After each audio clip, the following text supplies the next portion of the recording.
Компаниите не само што нема да мораат да отвораат нови работни места за да добиваат државни субвенции, туку ќе може бројот на работниците и да се намали, но не за повеќе од 5% во однос на просекот од претходните 3 години.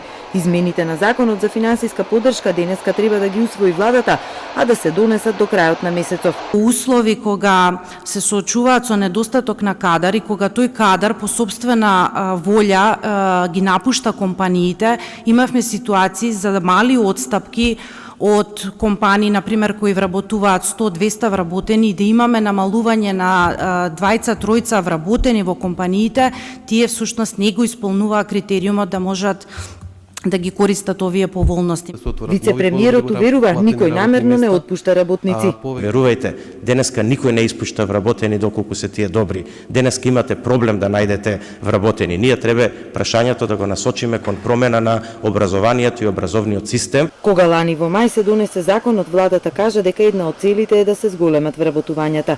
Субвенции ќе има и за инвестирање во преработувачки фабрики за земјоделски производи, фирми од IT секторот, трговски фирми што ќе градат производни капацитети, а текстилните и кожарските во следните 5 години нема да мора и да ги зголемуваат приходите и да не ги намалуваат вработените.